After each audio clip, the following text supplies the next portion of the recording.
اللهم صل صلاة كاملة وسلم سلاما تاما على سيدنا محمد.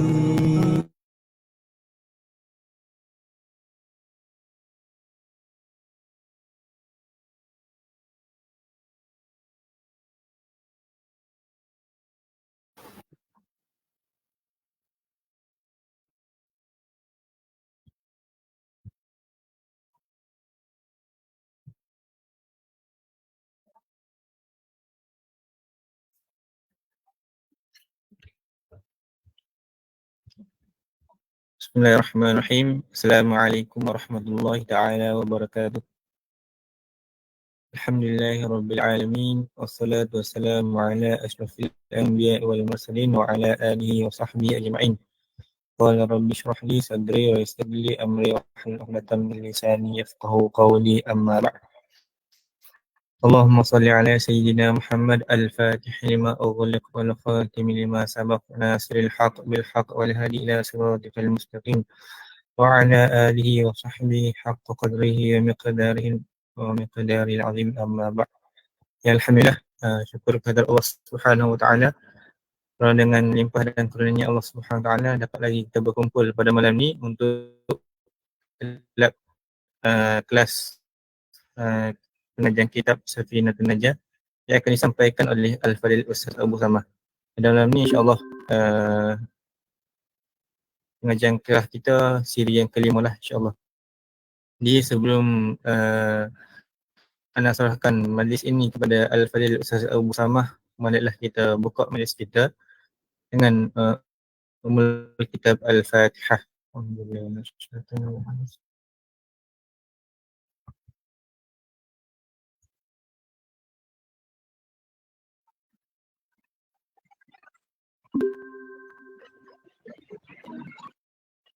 Amin amin ya rabbal alamin. Untuk makluman sahabat-sahabat, sekalian lah untuk sahabat-sahabat yang ingin bertanyakan soalan boleh tanya di chat antara Google Meet ataupun Facebook. Dan insyaAllah sebelum mengakhiri kelas ni, saya akan bacakan soalan itu kepada Ustaz Abu Samah. Jadi tanpa melengahkan masa, saya menjemput Al-Fadil Ustaz Abu Samah untuk menyampaikan menyampaikan ilmu untuk kita pada hari ini. InsyaAllah falyatafadhal mashkura. Assalamualaikum warahmatullahi taala wabarakatuh. Bismillah wassalatu wassalamu ala Rasulillah wa ala alihi wa sahbihi wa man walah. Allahumma la tahrimna ma ja'altahu sahla wa anta taj'alul hazna idha shi'ta sahla. Allahumma ij'alna minas su'ada'il maqbulin wa la taj'alna minal ashqiya'il mardudin. Allahumma salli wa sallim wa barik ala sayyidina Muhammad wa ala alihi wa sahbihi ajma'in walhamdulillahi rabbil alamin, amma ba'd. Terima kasih kepada saudara moderator, penganjur, peserta muslimin muslimat yang dirahmati oleh Allah Subhanahu wa taala. Insya-Allah kita sambung semula pengajian kitab Safinatun Najah. Kita mengharap ada manfaatnya dan ada keberkatannya. Faslun arkanus salati 17. Ini adalah satu fasal. Arkanus salati 17. Arkan adalah perkataan jamak daripada mufradnya rukun. Rukun pada lughah adalah sudut sesuatu yang paling kuat. Janibus syai' al-aqwa, sudut sesuatu yang paling kuat. Itu makna rukun pada lughah. Manakala rukun mengikut istilah ulama adalah juzuk bagi hakikat sesuatu yang tidak terjadi sesuatu melainkan dengannya. Baik. Jadi rukun solat. Solat di sini adalah solat mengikut istilah syarak. Sebab solat pada lughah makna dia doa. Mengikut istilah syarak adalah perkataan dan perbuatan tertentu yang dimulakan dengan takbir dan disudahi dengan salam dengan niat tertentu. Jadi rukun solat ada 17, ada 17. Jadi kitab Safinatun Najah dia menyebut bahawasanya rukun solat ada 17, ada 17. Sebahagian kitab menyebut rukun solat ada 13. Ada sebahagian kitab 14. Safinatun Najah disebut 17. Sebenarnya tidak ada perbezaan pun, bukan ada khilaf, bukan. Ialah tidak ada khilaf hakiki lah. Hanya khilaf daripada sudut lafaz sahaja. Khilaf lafzi. Dalam kitab Matan Safinatun Najah dikira 17 kerana ditambah 4 saat itu tumakninah pada setiap rukuk. Rokok 1 tumakninah, i'tidal 1 tumakninah,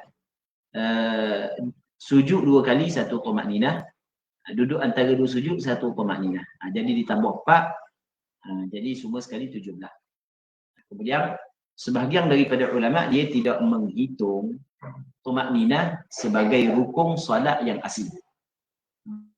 Bahkan tumakninah dalam rukuk adalah syarat bagi sah. Tumakninah dalam i'tidal adalah syarat bagi sah i'tidal. Baik, seterusnya. Al-awwalun niyyah.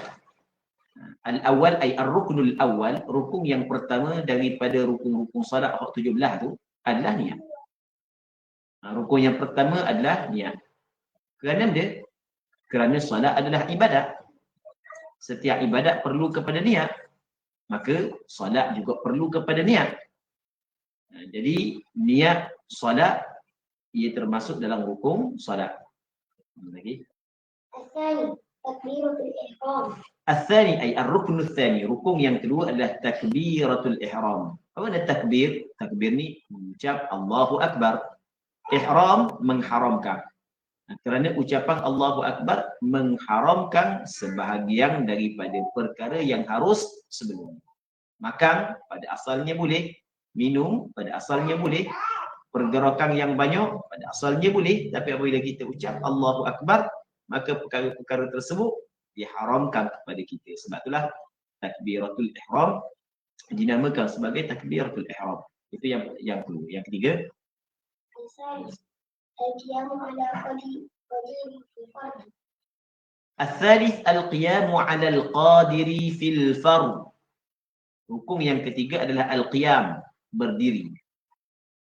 Berdiri bagi siapa? Lil qadir, bagi orang yang mampu, fil fard, pada solat fardu. Okay, kita ada solat sunat dan kita ada solat fardu. Jadi qiyam menjadi rukun bagi solat dua. Yang pertamanya orang yang mampu berdiri. Yang keduanya adalah pada solat fardu. Orang yang tidak mampu berdiri, maka qiyam bukanlah rukun bagi solatnya. Maksudnya sah solat dia walaupun dia tidak qiyam. Dalilnya adalah hadis Imran bin Husayn. Nabi SAW bersabda kepada beliau, "Shalli qa'imah." Hendaklah engkau sembahyang dalam keadaan berdiri. Fa in lam tastati' fa qa'ida. Jika tidak mampu, maka hendaklah kamu sembahyang dalam keadaan duduk. Baik. Nah, jadi bagi orang yang tidak mampu untuk berdiri, maka berdiri bukanlah rukun solatnya, bahkan diganti dengan duduk. Solat orang mampu pada solat fardu. Jadi bermakna pada solat sunat tidak diwajibkan berdiri. Berdiri pada solat sunat rukun, bukan rukun solat. Jadi bermakna orang yang mampu berdiri ketika mengerjakan solat sunat, tiba-tiba dia memilih untuk duduk, sah solatnya. Cuma ganjaran pahala separuh daripada ganjaran pahala orang yang solat berdiri. Man shalla qa'iman fa huwa afdal. Sesiapa yang solat dalam keadaan berdiri, itu adalah lebih afdal. Wa man shalla qa'idan falahu nisfu ajril qa'im. Orang yang sembahyang dalam keadaan duduk, dia dapat separuh ganjaran orang yang berdiri. Jadi orang yang sembahyang sunat dalam keadaan duduk, walaupun dia mampu berdiri tapi dia sembahyang dalam keadaan duduk, dia dapat separuh ganjaran pahala. Dia berbeza dengan orang yang sembahyang dalam keadaan duduk kerana tidak mampu berdiri. Maka orang ni tetap dapat ganjaran pahala penuh. Kerana di sana ada hadis Nabi SAW menyebut, "Idza maridal 'abd aw safara kutiba lahu ma kana ya'malu muqiman sahihan." Apabila sakit seorang hamba ataupun dia bermusafir, maka ditulis baginya setiap apa yang dia amalkan dulu ketika dia sihat dan ketika dia tidak bermusafir. Baik. Jadi orang yang mampu mesti berdiri. Kalau orang tidak mampu, boleh dia duduk. Dan sama juga hukum orang yang mampu untuk berdiri, akan tetapi kalau dia berdiri, maka dia perlu menanggung masyaqqah, kesusahan yang teruk. Ukuran teruk ataupun tidak kesusahan ini adalah kesusahan ini yang membawa kepada hilang khusyuk dalam solat. Maka kalau begitu keadaannya, maka boleh dia sembahyang dalam keadaan duduk. Lagi. Ar-rabi' qira'atul Fatihah. Ar-rabi', ar-ruknul rabi', rukun yang keempat adalah qira'atul Fatihah. Qira'ah, apa makna qira'ah? Baca. Perkataan baca mesti kena bersuara. Itu kita kena faham. Baca tidak dikatakan baca, melainkan mesti bersuara. Itu perkataan qira'ah. Jadi kalau baca dalam hati, ulama ijma' mengatakan tidak sah. Ijma' ulama mengatakan tidak sah baca Fatihah dalam hati. Baca mesti dengan mulut dan mesti kena bersuara. Fatihah adalah satu surah daripada Al-Quran. Bermula dengan Bismillahirrahmanirrahim, hujung dengan waladhdallin. Itu mengikut pandangan mazhab Imam Syafi'i. Jadi baca Fatihah. Kemudian Al-khamis ar-ruku'. Al-khamis ay ar-ruknul khamis ar-ruku'. Rukun yang kelima adalah rukun. Rukun ini adalah tunduk sehingga orang tu kalau ulur tangan akan sampai di dua lututnya. Itu makna rukun. Lagi. Al-sadis at-tuma'ninah fi. As-sadis yang keenam, at-tuma'ninatu fi tuma'ninah di dalam rokok. Jadi orang yang rokok mesti kena ada rukun yang berikutnya iaitu tuma'ninah dalam rokok. Apa makna tuma'ninah? Lepas daripada ni dia akan cerita definisi tuma'ninah. Apa makna tuma'ninah? Cara mudahnya tuma'ninah ini adalah biar ada perpisahan, perceraian di antara pergerakan turun kepada rokok dan pergerakan bangun kepada i'tidal. Biar ada perpisahan. Okey. As-sabi' al-i'tidal.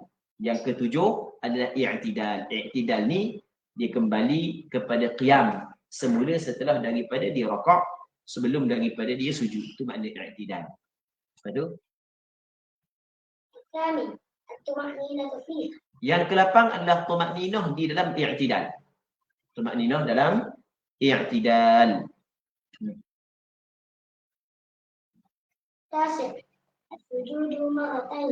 At-tasi' yang ke-9 as-sujudu marratain. Sujud marratain 2 kali. Sujud 2 kali.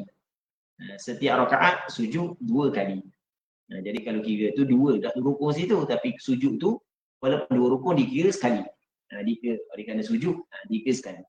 Kalau kira sujud 2 kali, 2 rukun, maka dia akan jadi 17, dia akan jadi 18 pula. Lagi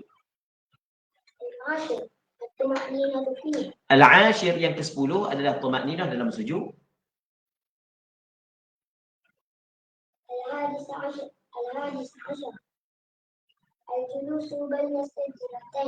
Al-hadi ashar yang ke-11 adalah al-julusu bainas sajdatain, duduk di antara 2 sujud. Duduk di antara 2 sujud. Perkataan duduk antara 2 sujud, apa makna duduk? Sujud kita tahu dah. Duduk ni adalah duduk. Tak kira lah duduk lagu mana pun, duduk sela ke, duduk tahiyat awal ke, duduk tahiyat akhir ke, duduk ik'at al-kalb ke, duduk cakung ke, ik'at anjing, ataupun ik'at sunnah, duduk di atas 2 tumit ke, duduk belunjur ke, asal kata duduk maka sudah memadai. Cuma hak yang lebih afdal adalah duduk seperti tahiyat awal, atau hak yang lebih afdal. Yang ke-11, yang ke-12 at-tsani asyar, ar-ruknu tsani asyar, rukun yang ke-12 adalah tuma'ninah dalam duduk antara 2 sujud.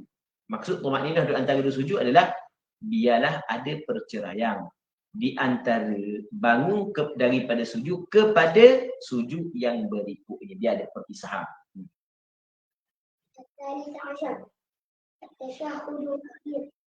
Al-thalith ashar at-tashahhudul akhir. Kalau ada alif lam kena baca alif lam.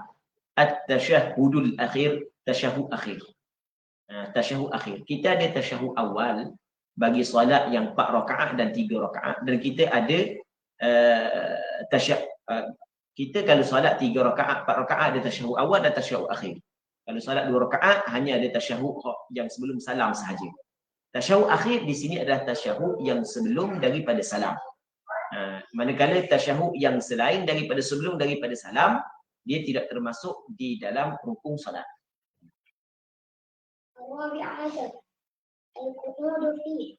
Yang ke-14 adalah al-qu'udu fi, duduk di dalam tasyahud.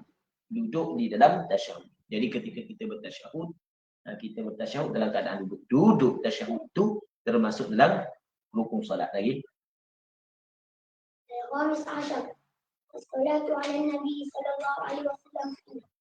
Yang ke-15 adalah as-salatu 'ala nabi sallallahu alaihi wasallam fi. Selawat ke atas Nabi sallallahu alaihi wasallam pada ketika duduk itulah. Selawat kepada Rasulullah. Lagi. Yang ke-16 adalah salam. As-sabi' asyar adalah at-tartib. Yang ke-17 adalah tertib, ikut aturan. Lagi.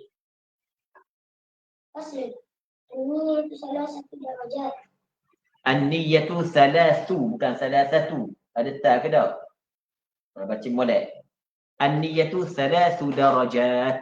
Kalau tak ada ta, jangan letak ta. Kalau ada ta, baru letak ta. An-niyatu thalathu darajat. Niat ada 3 darjat. Jadi salah satu daripada rukun solat adalah niat. Niat adalah rukun solat yang pertama. Kemudian pengarang kita nak bincang berkenaan dengan niat. Niat dia terbahagi, dia ada 3 darjah. Solat ni dia ada solat fardu, kemudian ada solat sunat yang memiliki sebab, ada solat sunat yang memiliki waktu, dan ada solat sunat mutlak. Kalau solat fardu mesti kena qasad perbuatan, ada keinginan untuk buat. Lepas tu yang keduanya mesti kena niat, kena ta'yin, kena tentukan. Yang ketiganya kena ta'arrud ataupun fardiyah. Ta'arrud dengan fardiyah sama. Maksudnya kena niat fardu. Maka itu bagi solat fardu. Jadi solat fardu kena ada 3. Yang pertamanya qasad, yang keduanya ta'yin, yang ketiganya fardiyah ataupun ta'arrud. Manakala solat yang memiliki waktu ataupun memiliki sebab, maka wajib pada niat 2 sahaja. Yang pertamanya qasad buat, yang keduanya ta'yin, tentukan. Manakala solat sunat mutlak sudah memadai, qasad buat sahaja. Itu maksud an-niyatu salatu darajat, niat 3 darajat. Baca. إن كانت الصلاة فرضا وجب قصد الفعل والتعيين والفرض. In kanatis salatu fardhan, jika adalah solat itu fardu, zuhur ke, asar ke, maghrib ke, isyak ke, subuh, sama je lah.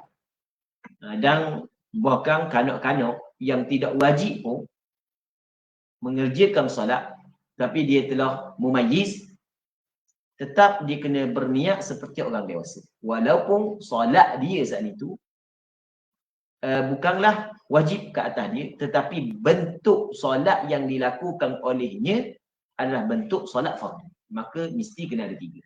Yang pertamanya qasad, buat. Yang keduanya adalah ta'yin. Yang ketiganya adalah fardiyah. وإن كانت نافلة مؤقتة أو ذات سبب وجب قصد الفعل والتعيين. Kata dia, wa in kanat dzata sababin, dan jika adalah solat itu adalah solat yang mempunyai sebab. Wa in kanat muaqqatatan aw dzata sababin, sekiranya solat tu muaqqatah. Muaqqatah ni yang ada waktu. Contoh solat yang ada waktu, solat sunat rawatib. Solat sunat rawatib adalah solat sunat yang ada waktu. Itu sebagai contoh. Au dzata sabab, ataupun solat yang mempunyai sebab. Contoh sembahyang solat yang mempunyai sebab, sunat ihram, sebab dia kerana berihram. Solat gerhana, sebab dia adalah gerhana. Au dzata sababin wajib qasdul fi'li wa ta'yin, wajib qasad buat dan tentukan. 2 tu je. Niat ta'arud tak wajib, niat sunat tak wajib. Yang ketiganya, وإن كانت نافلة مطلقة وجب قصد الفعل. wa in kanat nafilatan mutlaqatan, dan jika adalah solat itu nafilah, solat sunat mutlaqah. Di mutlaqah ni asal makna yang dilepaskan. Dilepaskan daripada ikatan waktu, dilepaskan daripada ikatan sebab. Itu makna sunat mutlaqah. Sunat mutlak, tidak terikat dengan waktu, tidak terikat dengan sebab. Ibadat solat adalah ibadat, sebaik-baik ibadat yang Allah Ta'ala jadikan kepada hamba-Nya. Kata Nabi SAW, wa'lamu anna khaira a'malikum as-salat, ketahuilah sesungguhnya sebaik-baik amalan kamu adalah solat. Kata Nabi SAW, khairu, maksudnya sebaik-baik ibadat yang dijadikan kepada hamba Allah adalah solat. Kita sembahyang dah fardu, kita sembahyang dah sunat yang mempunyai waktu, yang mempunyai sebab, tapi kita masih nak sembahyang, kita nak sembahyang dia, boleh sembahyang sunat mutlak. Sembahyang sunat mutlak. Jadi kalaulah sembahyang sunat itu adalah sembahyang sunat mutlak, maka wajib qasdul fi'li, wajib qasad sahaja, qasad buat je. Dia kata al-qasdu Faqat maksud sahaja. Lagi. Al-fi'lu adalah usalli. Perbuatan tu ataupun qasdul fi'li, qasad perbuatan tu dia niat dalam hati usalli, aku solat. Aku nak solat.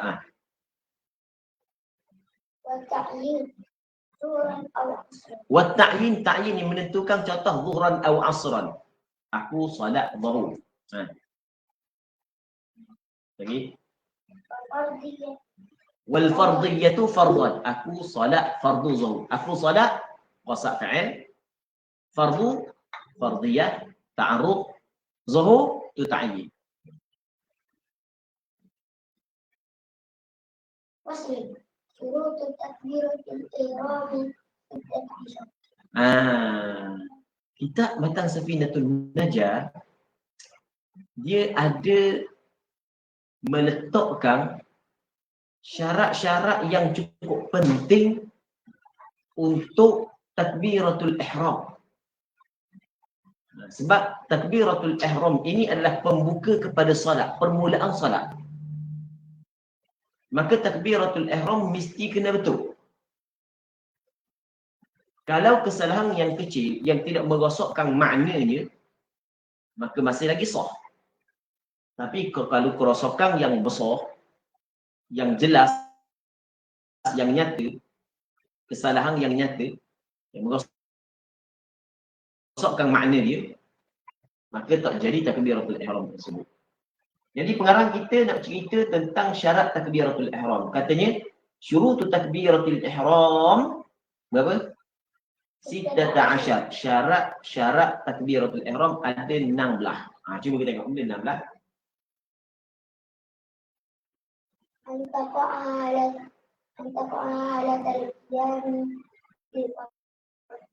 Antaqa'a halatal qiyami fil fard, bahawa jatuhlah ia. Taqa'a makna jatuhlah. Maksudnya dilakukan. Makna jatuh, dilakukan takbiratul ihram.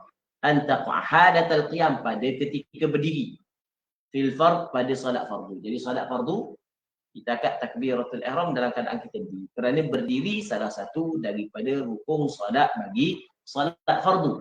Maka takbiratul ihram mesti dilakukan dalam keadaan berdiri.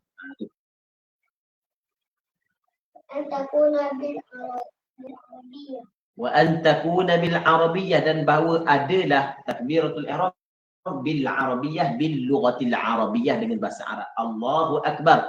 Ada itu kau kepada dia terjemah kepada bahasa-bahasa lain selama mana orang tu boleh berbahasa Arab. Jangan terjemahlah kepada makna bahasa-bahasa lain. Allah Maha Besar ke? Allahu akbar. Wa antakuna bil arabiyyah. Lagi.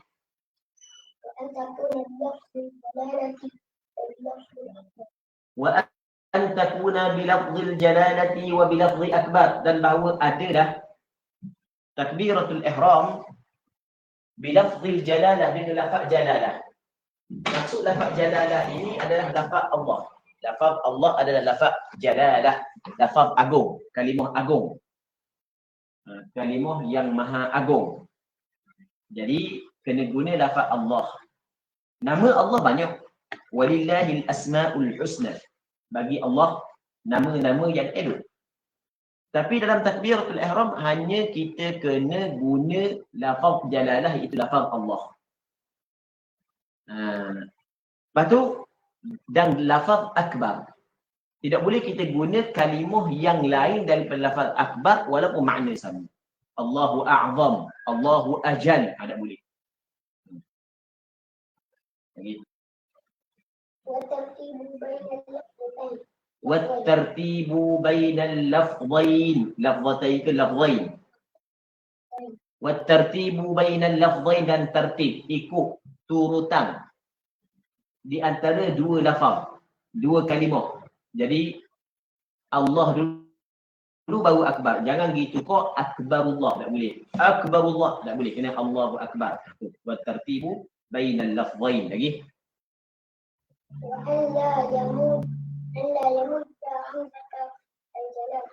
Wa an la yamudda hamzatal jalalah, bahawa tidak memanjanglah ia akan hamzah bagi lafaz jalalah, lafaz agung, lafaz Allah. Jangan dipanjang, jangan kata Allahu Akbar. Sebab dalam bahasa Arab, Allahu Akbar makna Allah Maha Agung. Allahu Akbar makna adakah Allah Maha Agung? Jadi makna dia lagi. Melainkan kalau orang tu gagap. Orang tu gagap.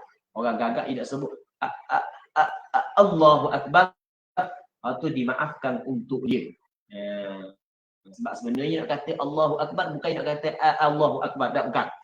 Maka dimaafkan untuk dia sebab dia gagap.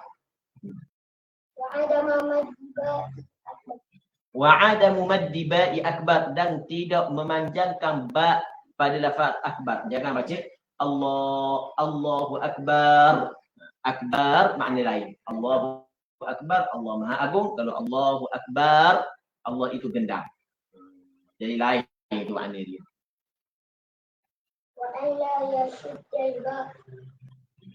Wa alla yashuddal ba, dan bahawa tidak mentasydidkan ba. Jangan baca Allahu Akbar. Dia nak tasydid ba tu dia kena bagilah kaf tu. Allahu Akbar. Itu tak boleh. Wa alla yazida wawan sakinatan aw mutaharrikatan bainal kalimatain. Wa alla yazida wawan sakinatan aw mutaharrikatan bainal kalimatain, dan bahawa tidak menambahlah ia akan waw yang mati ataupun waw yang berbaris di antara dua kalimah. Jangan ditambah Allahu Akbar, Allahu Akbar, Allahu Akbar, Allahu Akbar. Kedua boleh.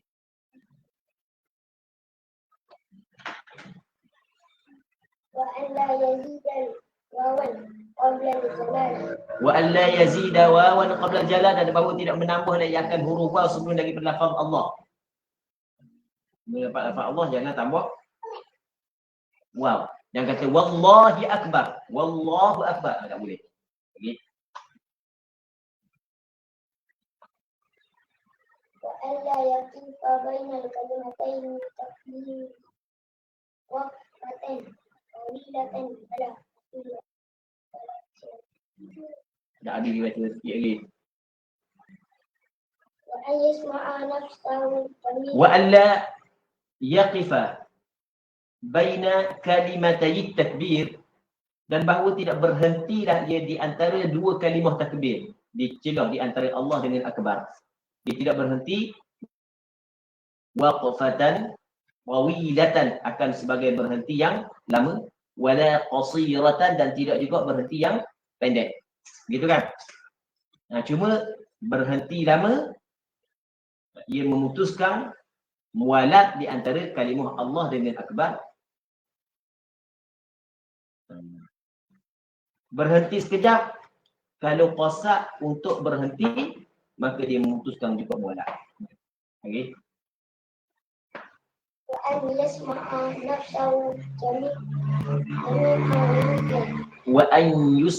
nafsahu jami'a hurufiha, dan bahawa dia memperdengarkan akan sekalian hurufnya.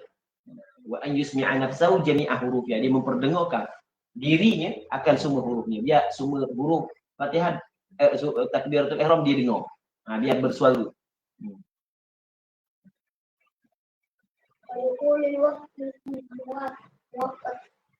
Wa dukhulul waqti fil muaqqat, dan masuk waktu pada solat yang berwaktu.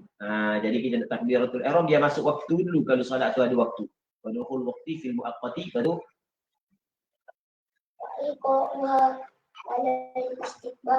wa iqa'uha halal istiqbal, dan iqa' ni menjatuhkan,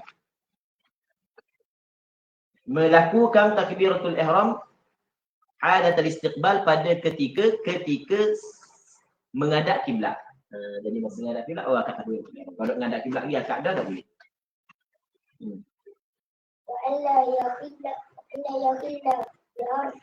Wa alla yukhilla atau wa alla yakhilla biharfin. Wa alla yakhilla biharfin min hurufiha, dan bahawa tidak mencederalah ia satu huruf daripada huruf-hurufnya. Jangan cederakan satu huruf daripada huruf yang tukar. Huruf dia dengan huruf lain. Lagi.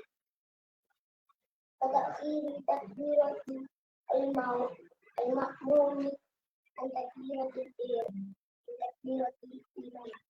Wa ta'khiru takbiratil ma'mum an takbiratil imam, dan melewatkan takbiratul ihram makmum di atas takbiratul ihram imam.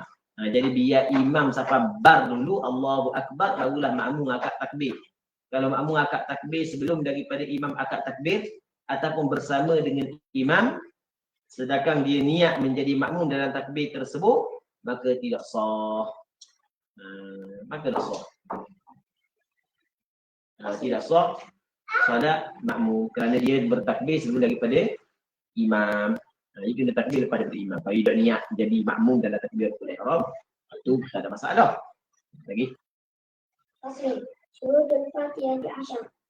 Faslun syurutul Fatihati 10. Syarat-syarat Fatihah ada 10. الترتيب. Selagi sebelum daripada kita masuk dalam syarat Fatihah, andai kata kesalahan itu kesalahan kecil yang tidak mengubahkan makna. Yang tidak mengubahkan makna, maka tidak menjadi masalah. Sebagai contoh, ada sebahagian orang dia ucap takbiratul ihram, dia tak kata Allah, tapi dia kata Allah, Allahu Akbar. Jadi alif data A ataupun hamzah data A. Hak yang asal hamzah data A tu jadi O bunyi. Itu masih lagi mengikut pandangan sebahagian ulama lah. Dalam masalah ini sebenarnya bincang. Mengikut pandangan sebahagian daripada ulama masih lagi dikirakan kesalahan yang kecil. Dia masih lagi dikira sah sembahyang dia. Kalau dia kata Allahu Akbar, dia kata A, dia kata O. Lagi. الترتيب. At-tertib. Apa makna tertib? Ikut aturan. Ia kena ikut aturan. Tertib ikut aturan. Maksud ikut aturan, maksudnya adalah kena takbiratul ihram dulu, baca Fatihah, rukuk, i'tidal, sujud, atau dulu sujud yang kedua, itu maksud tertib. Sebab itulah orang yang terlupa, dia kita bahagikan orang yang terlupa, dia tertinggal rukuk. Dia tertinggal rukuk. Katakanlah dia tertinggal baca Fatihah. Salah satu daripada rukun solat. Lepas daripada tu dia tinggal, dia masih lagi dah solat, dia tinggal. Aku tinggal.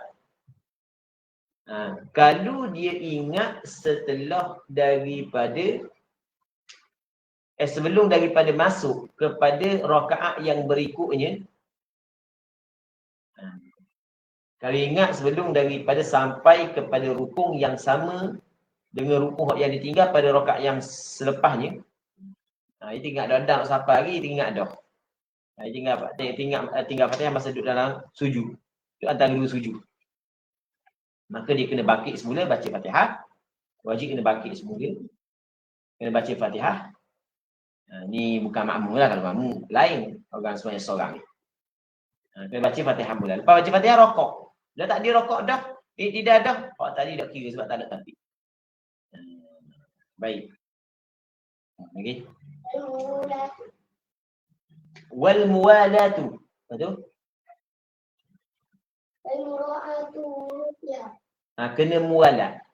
Muwalat ni maksudnya jangan ada senggang masa yang lama di antara satu ayat Fatihah dengan ayat yang lain.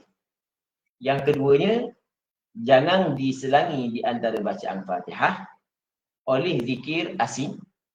Yang ketiganya, jangan berhenti walaupun sekejap dengan qasar untuk memutuskan bacaan Fatihah.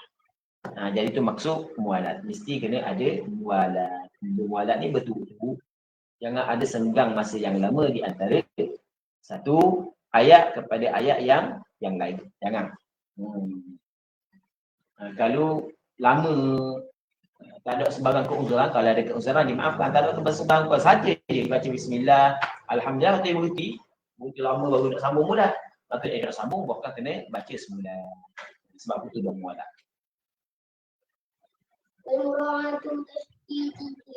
Wa mura'atu tasydidatiha, kena mera'i, kena jaga.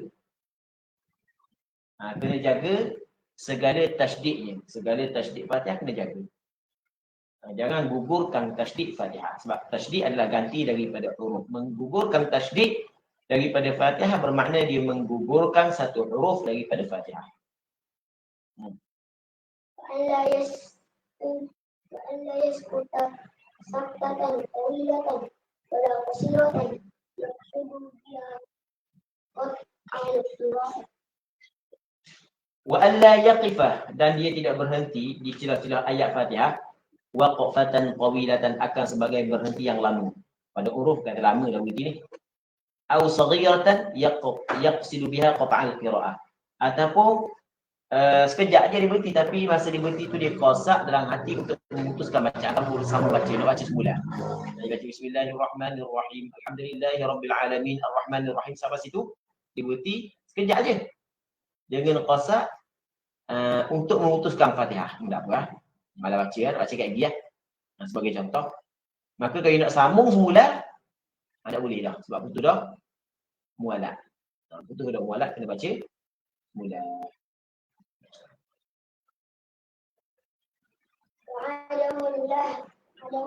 Saat ni ulur sikit benda mula saat ni.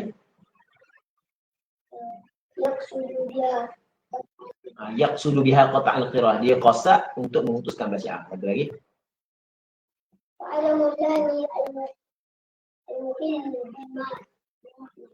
Dan tidak ada kesalahan yang mencederakan makna, yang merosakkan makna Fatihah.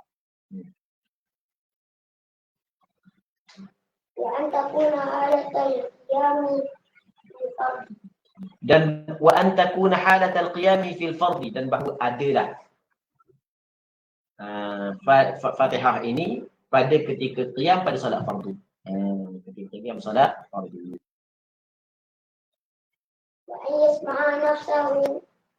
Wa an yusmi'a nafsahu, dan bahawa dia memperdengarkan akan dirinya. Wa an yusmi'a nafsahu. Lagi.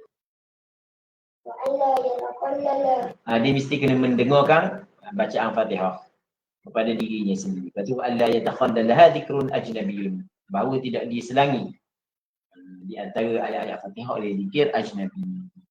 Zikir ajnabi, zikir asinglah, yang tidak bersangkut paut dengan masalah solat. Kalau amin, tu imam baca amin, kita pun kata amin, itu tak ada masalah. Itu bukan zikir ajnabi. Sebab memang kita dituntut.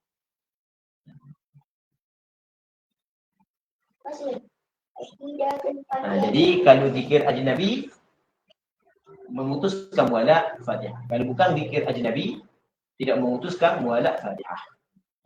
Ataupun ada benda yang berkait dengan masalah solat.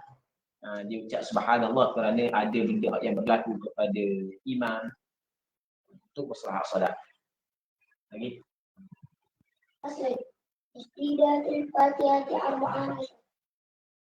Tasdidatul Fatihati arba'an asyrata, ada tak ada belakang. Arba'asyar. Tasdid Fatihah ada berapa? Arba'asyar, ada 14. Yang pertama Bismillah fawqal lam. Ni tasdid Fatihah kan? Bismillah fawqal lam, atas lam. Bismillah. Ar-Rahman fawqa ar-Ra. Rahman fawqa ar-Ra. Ar-Rahim fawqa ar-Ra. Maliki alhamdulillah fawqa di atas lam jalalah. Alhamdulillah rabbil alamin fawqa al-ba. Ar-Rahmanir Rahim fawqa ar-Ra. Gitu. Ar-Rahman fawqa ar-Ra, Ar-Rahim fawqa ar-Ra itu. Maliki yaumiddin fawqa dal, atas dal, fawqa mana atas lah. Maliki yaumiddin, iyyaka na'budu wa iyyaka nasta'in. Iyyak fawqa ya, wa iyyaka wal ya. Ihdinas siratal mustaqim fawqa sad. Tidak, fawqa ni atas lah. Siratal ladzina an'amta 'alaihim. Ihdinas siratal mustaqim fawqa sad. Siratal ladzi fawqa lam. Siratal ladzina an'amta 'alaihim ghairil maghdubi 'alaihim waladdallin. Qad wal lam. Sudah itu. Baca lagi. فصل يسن رفع اليدين في أربعة مواضع. Yusannu raf'ul yadain fi arba'ati mawadhi'. Disunatkan mengangkat dua tangan pada 4 tempat. Dalam mazhab Imam Syafi'i ada 4 tempat dalam solat sunat kita angkat tangan. 4 tempat. Yang pertamanya ketika takbiratul ihram. Allahu akbar. Lagi. Ketika nak rakaat, Allahu akbar. Ketika i'tidal, sami Allahu liman hamidah. Betul? Dan daripada qiyam, bangun daripada tasyahud yang pertama.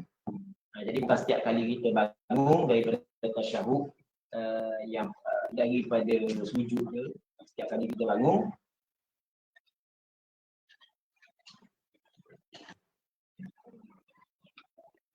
bukan setiap kali kita bangun kita sunat angkat tangan dah. Bangun daripada tasyahud awal sunat angkat tangan. Lagi. Syurutus sujud sab'ah. Okey, faslun syurutus sujud sab'ah. Jadi baki masa berbaki lebih kurang 15 minit sebab ana kena minta izin untuk keluar awal sikit sebab ada hal sikit. Kita boleh jawab beberapa soalan. Mungkin lebih kurang dalam 10 minit. Kalau ada soalan kita jawab dalam 10 minit. Dan betul anda kena minta diri. Aku sedang ada hal sikit. Bismillahirrahmanirrahim. Baik, insyaAllah. Sebelum tu terima kasih jazakallah kepada Ustaz atas satu perbahasan kitab kita. Jadi insyaAllah untuk seterusnya kita akan membaca beberapa soalan lah daripada peserta. Soalan yang pertama. Assalamualaikum Ustaz. Saya nak tanya mengenai bab solat. Saya baru kena menyesruk belah kiri.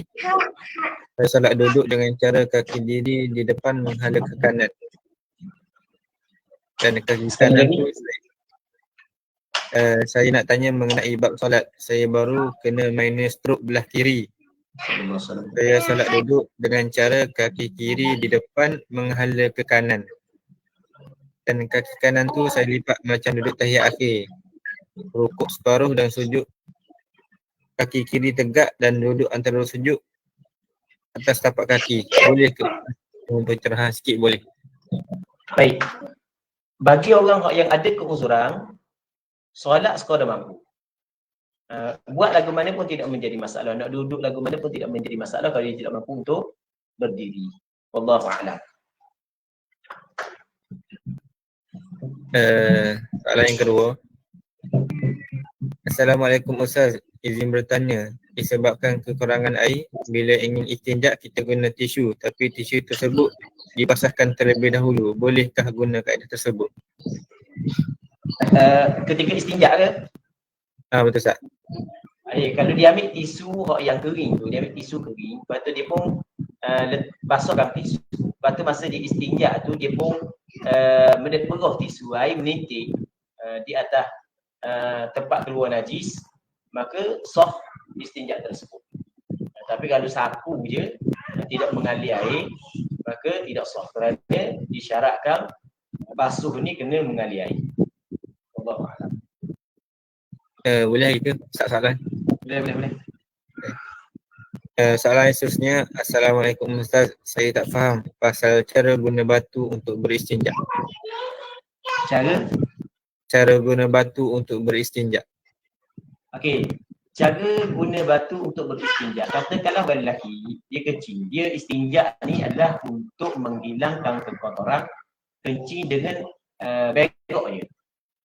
Jadi katakanlah dia kencing, okey, apabila dia kencing, dia pun ambil batu, lepas daripada kencing dah, istibrak, tak ada dah, dia pun ambil batu, dia pun sapu sekali, 2, 3, maka suci. Tempat tersebut sekiranya tak ada dah bersih dah lah. Kalau ada lagi kena tambah lagi. Sebab antara syarat dia mesti kena inqaq wa ayyuqiyal mahal, mesti kena membersihkan tempat tersebut. Okey, ganti batu tisu. Ambil tisu, sekeping, 2 keping, 3 keping ataupun sekeping tak apa, tapi kita sebelah penjuru ni, penjuru kedua, penjuru ketiga. Sama juga dengan berok, sama juga. Okay. Baik, soalan seterusnya. Ustaz, ada jumpa dalam kitab syarat mengalir air pada wuduk yang paling minimal itu air ada berpindah. Boleh Ustaz jelaskan? Jazakallah.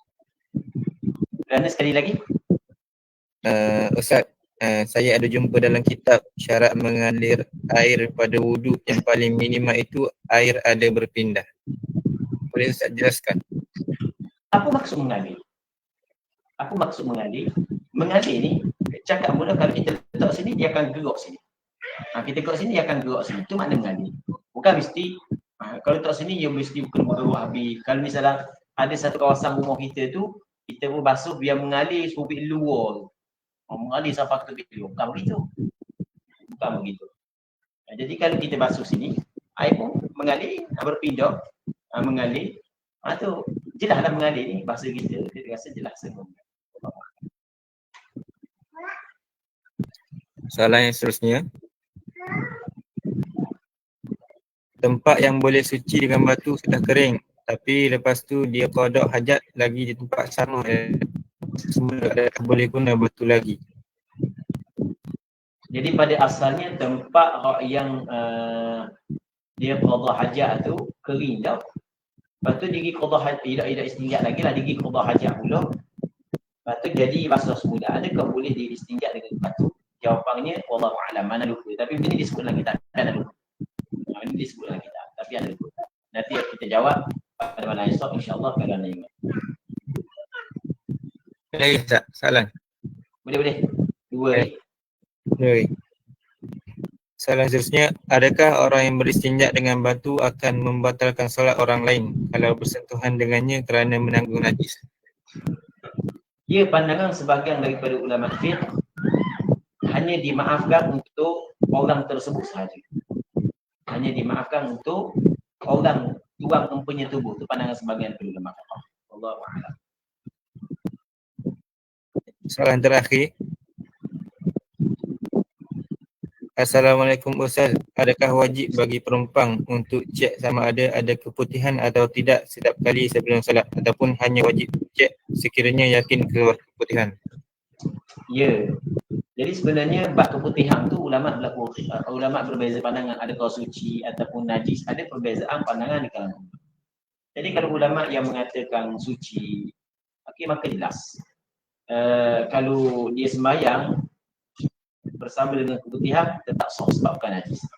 Yang keduanya, kalau dia tidak yakin keputihan tu keluar daripada bahagian kawasan dalam sampai keluar, maka ia tidak membatalkan.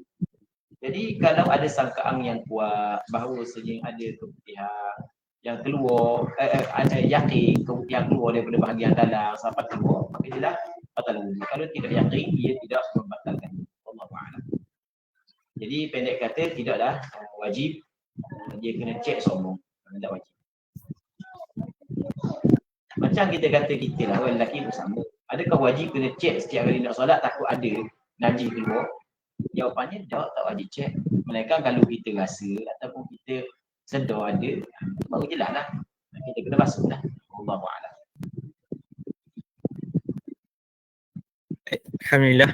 Jazakallah wa barakallah diucapkan kepada Al-Fadil Ustaz Abu Samah atas setiap jawapan untuk persoalan daripada peserta-peserta, dan diucapkan terima kasih juga sekali lagi kepada Ustaz atas perkongsian ilmu pada malam ini. Diharapkan sahabat-sahabat dapat manfaat daripada perkongsian ilmu dalam kelas malam ini. Dan terima kasih juga kepada sahabat-sahabat yang bertanyakan soalan. InsyaAllah kita akan berjumpa lagi untuk sesi seterusnya pada malam esok.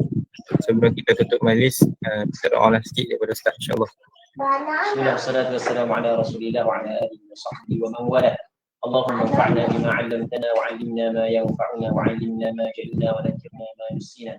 Allahumma inna na'udzubika min 'ilmin la yanfa'u, min qalbin la yash'a'u, min nafsin la tashba'u, min da'watin la yustajabu laha. ربنا آتنا في الدنيا حسنة وفي الآخرة حسنة وقنا عذاب النار. Sallallahu ala sayyidina Muhammad wa ala alihi wa sahbihi ajma'in walhamdulillahi rabbil alamin. Amin ya rabbal alamin. Apa yang baik adalah Allah SWT. Kekurangan tu daripada diri anda sendiri. Kita tangguh majlis kita dengan tasbih kafarah dan suratul asr. Bismillahirrahmanirrahim.